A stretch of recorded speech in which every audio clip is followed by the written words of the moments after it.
السلام علیکم. علامہ محمد اقبال کا ایک اچھا سا کلام: ہزار خوف ہو لیکن زباں ہو دل کی رفیق. ہزار خوف ہو لیکن زباں ہو دل کی رفیق. یہی رہا ہے ازل سے قلندروں کا طریق. ہجوم کیوں ہے زیادہ شراب خانے میں، فقط یہ بات کہ پیرے مغاں ہے مرد خلیق. علاج ضعف یقین ان سے ہو نہیں سکتا. غریب اگر چاہے راضی کے نکتہ ہائے دقیق. مرید سادہ تو رو رو کے ہو گیا تائب. خدا کرے کہ ملے شیخ کو بھی یہ توفیق. اسی طلسم کہن میں اسیر ہے آدم. بغل میں اس کی ہے اب تک بتاں عہد عتیق. میرے لیے تو ہے اقرار باللسان بھی بہت. ہزار شکر کے ملا ہے صاحب تصدیق. اگر ہو عشق تو ہے کفر بھی مسلمانی. نہ ہو تو مرد مسلمان بھی کافر و زندیق. اگر ہو عشق تو ہے کفر بھی مسلمانی. نہ ہو تو مرد مسلمان بھی کافر و زندیق. اس نظم میں علامہ اقبال نے ایک طرف کلندر کا ذکر کیا ہے کہ یہ فاش نموز کلندری میں نے کہ فکر مدرسہ و خانقاہ و آزاد محروم و انجم کا محاسب ہے کلندر. ایام کا مکتب نہیں راکب ہے کلندر. اور یہاں پہ کلندر کی یہ شان ہے کہ وہ دل کی بات مانتا ہے، دل کی بات مانتا ہے. اشاک ہمیشہ اپنے دل کی بات مانتے ہیں، چاہے عشق حقیقی ہو چاہے عشق مجازی ہو.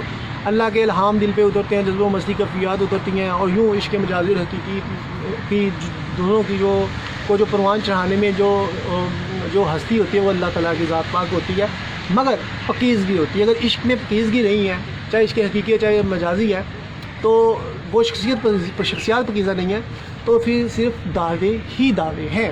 تو لہٰذا اقبال یہی فرما رہے ہیں کہ کلندر جو ہوتے ہیں نا معاشرے کو تبدیل کرنے والے ہوتے ہیں. جیسے یام کا مرکب نہیں راکب ہے کلندر، وہ زمانے کو چلانے والا کلندر ہوتا ہے، جو ان کی روحانی طاقتیں جو اللہ تعالیٰ اپنے نائب کو دیتا ہے، جو نبی صلی اللہ علیہ وسلم کے جو ترجمان ہوتے ہیں، اللہ کے نائب جو ہوتے ہیں، ذل سبحانی خدا کا جو سایہ ہوتے ہیں، وہ اپنی کو خدا کی رضا کے مطابق دنیا کو چلاتے ہیں. اور یہاں پہ شراب کھانے کا ذکر ہوا ہے، تو میری ایمان کی طاقت تو مجھے شراب پینے کی طرف قائل نہیں کرے گی اور کسی برائی کی طرف قائل نہیں کرے گی. اگر میں صاحب ایمان ہوں تو ایمان کی دولت ہے تو. مگر یہاں پہ جو شراب کا ذکر کیا ہے علامہ اقبال نے، وہ نئے عشق کا ذکر کیا ہے. مگر اگرچہ انہوں نے مفہوم ظاہری طور پہ ایسی لگتا ہے کہ ظاہری طور پہ جو شراب پی جاتی ہے اس کا ہے، مگر اسلام شخصیت پرستی سے بھی منع کرتا ہے. تو لہٰذا یہ نہیں ہے کہ ہم اقبال نے شراب کھانے کا ادھر ذکر کر دیں تو ہم بھی شراب پینا شروع کر دیں کیونکہ ہم اقبال کی محبت میں اس قدر آگے نکل جائیں. نہیں، اقبال نے کا سارا کلام شاعری کا دیکھیں بہت بہترین ہے، اور کبھی بھی بلند خیالی اس وقت تک نہیں آتی جب ہمیں پکیزگی یا یکرنگی نہ ہو. تو مومن کی فراست کو اللہ کے نور سے دیکھتا ہے. تو یہاں پہ شراب کا حقیقت میں لفظ جو ہے نا وہ استعمال ہی یہ عشق کے حوالے سے ہوا ہے. مگر اگر کسی کو بھام پڑ رہا ہے کہ اور کوئی خدشات کا شکار ہو رہا ہے، کوئی بھٹک رہا ہے کیونکہ اس میں ایمان کئیوں کا ایمان کامل نہیں ہوتا، تو وہ نعوذ باللہ قرآن میں نقص نکالتے ہیں، قرآن کی علیحدہ سے غلط تشریحات کرتے ہیں. اسی طرح علامہ اقبال کی شاعری کا اگر کوئی غلط مفہوم اخذ کر رہا ہے تو بھائی میں ان کو یہ کہوں گا کہ بھائی آپ نہ غلط چلو کسی بھی کہنے پہ. اگر کسی نے غلط بات کاٹ دیا ہے تو تم تو سرکار دو عالم صلی اللہ علیہ وسلم کی تعلیمات کے مطابق چلو. مگر بدقسمتی کی بات ہے آج کوئی سچ نہیں بولتا اور حرام سب کہتے ہیں کسی مسلمانوں حاصل دوسرے میں حضور پکیزگی نہیں ہے تو پھر عشق کیسے پروان چڑھے گا. تو لہٰذا یہاں پہ پیر وہ نگاہ سے جو عشق نگاہ سے صوفیہ کی نگاہ سے لوگوں میں عشق سموتا ہے اور وہ یک رنگی اور پکیزگی لوگوں میں آتی ہے، وہ ایک علیحدہ سے ذکر ہے. تو علامہ اقبال فرماتے ہیں کہ راضی کے نقطے بڑا اپنے آپ میں راضی عقل مند ہے، مگر اس کی باتوں میں حکمت و دنائی نہیں ہے. اس کی باتیں تو ہیں، وہ اپنی طرف سے ہر مسئلے کا حل بتا رہا ہے، مگر اس میں دستور بے یقینیاں بڑھتی ہیں اس کے کلام کو پڑھتے ہوئے. تو لہٰذا وہ فارغ ہے. تو مرید جو ہے وہ سادہ ہوتا ہے، پیر بد کردار بھی ہو تو اسے یہی پتہ چل رہا ہوتا ہے یا پیر تو یہی شیخ حرم ہے جو چرا کر بیچ کھاتا ہے کلیم زر دل کی اویس چادر زہرا. تو وہ جتنی بھی عظیم شخصیات ہیں ان کی نموز ان کا بھی احساس نہ کیا جو انہوں نے اسلام کے لیے قربانیاں کی. دل کے اویس، گلیم بوزر، چادر زہرا کا تقدس دیکھیں. آج حیا نہیں ہے عورتوں میں، پکیزگی نہیں ہے، تو کیسے وہ اچھی خواتین اسلام کی ثابت ہوتی ہے. حتیٰ کہ دوپٹہ سر پہ نہیں آتا صحیح معنوں میں، اور اپنی نمائش کی طرف جو راغب ہوتی ہے ان میں کیا سما سکتا ہے. تو باقی تو برائیاں جو خامیاں وہ تو بڑی دور کی بات ہے جو آج پیدا ہو چکی ہیں. تو لہٰذا یہی وہ شیخ جو ہے وہ ایسا اسلام کی خدمت کرنے والا خود کو سمجھتا ہے جو اس نے صحیح معنوں میں اسلام کی تعلیمات کو سمجھا ہی نہیں ہے اور وہ خود اسلام سے دور ہے، جبکہ وہ مریدین کو اپنی طرف سے بڑا آغاز کر رہا ہوتا ہے. مگر مرید بھی جہالت کی وجہ سے شیخ کی غلط اور صحیح باتوں کو مان لیتے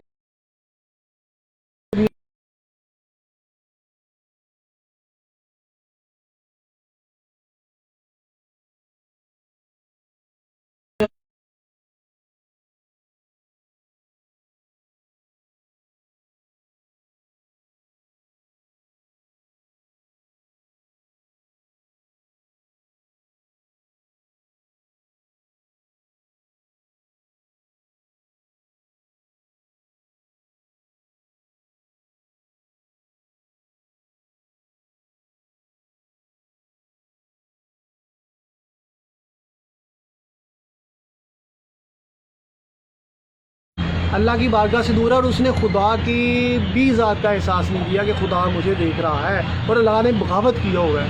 اور ایک طرف وہ جو خدا کے خوف سے اخلاقی حسنہ پہ اور پکیزہ ہے شخصیت ہے، چاہے وہ غیر مسلم ہے، مگر جو ہی اسے اسلام کی روشنی ملے گی یا کوئی اللہ کا پیغام پہنچانے والا جو صحیح معنوں میں اللہ کا پیغام پہنچانے والی شخصیت ہوگی تو وہ گھر کر جائے گی اور وہ اس کی بات گھر کر جائے گی اور وہ مسلمان ہو جائے گا.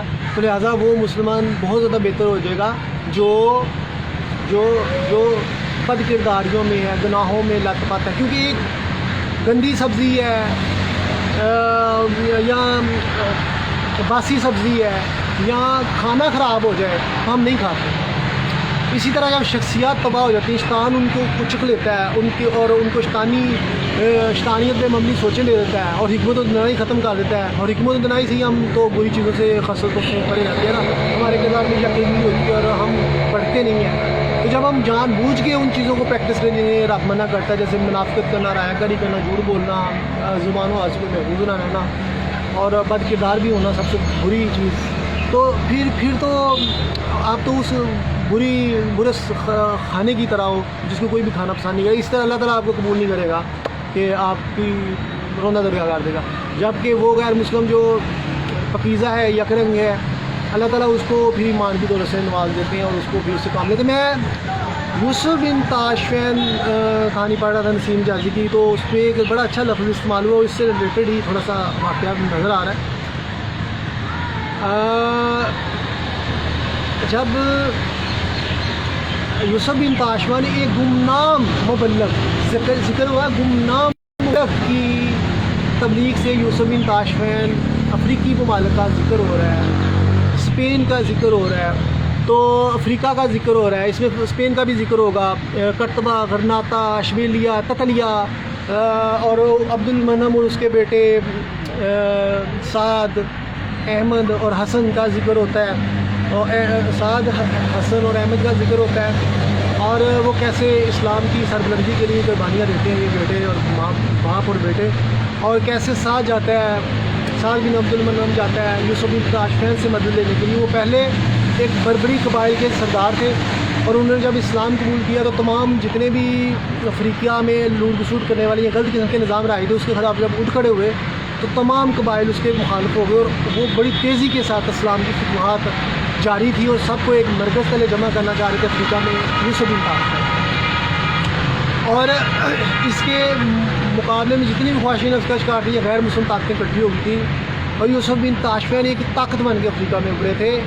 اور جب سعد بن عبد المنعم جاتے ہیں, جب یہاں پہ لوگ اس کا نام کیا ہے, اس الفانسو کا دور کا ذکر ہوتا ہے. الفانسو کے دور میں مسلمانوں سے اخراج تحصیل کرتا ہے, کرتبہ, تتلیہ, اشبیلیہ, اس طرح مسلم جتنی اسلامی ریاستیں ہیں کہ میں تم پہ جنگ لگا دوں گا, نہیں تو اخراج دو, اور وہ دن بدن کمزور کر رہا تھا, جگہ ٹیکس لگایا جا رہا ہوتا ہے. تو ایسے میں وہ باپ بیٹا, باپ اس کے وہ قید ہو جاتی ہے, وہ غیور قسم کی تقریر کرتا ہے, تو وہ برداشت نہیں ہوتی, جو حوث کے پجاری لوگ ہوتے ہیں, بد کردار حکمران ہوتے ہیں. پھر سعد بھی تقریر کرتا ہے, اور پھر بعد میں وہ چلا جاتا ہے ادھر افریقہ میں مدد لینے کے لیے, اور اپنی جان ہتھیلی پہ رکھ کے اپنی جان قربان کرنے کے لیے تیار ہو. تو کیسے جہاد کرتے نظر آتے ہیں یہ باپ بیٹا, اور کیسے سعد مدد لے کے آتا ہے بھی یوسف بن تاشفین جیسے واپس آتے ہیں, اس کا نام کہ ادھر آتے ہیں اسپین میں, اور کیسے فتوحات اور کیسے ان کا تباہ برباد کر دیتے ہیں. اور مسلمان مجاہدین کی جو داستانیں میں پڑھتا ہوں تو ایمان تازہ ہوتا ہے کہ کیا چیزیں ہیں یہ, اور کیا عظیم ہستیاں تھیں یہ. اور ٹاٹ کا لباس یوسف بن تاشفین پہنتے تھے, سادہ سا لباس پہنتے تھے, مگر ان کی عظمت اور جاہ و جلال کا یہ عالم تھا کہ بڑے بڑے بادشاہ تھر تھر کانپتے تھے. جتنے حوث کے پجاری تھے اور جتنے بد کردار اور منافق قسم کے لوگ تھر تھر کانپتے تھے.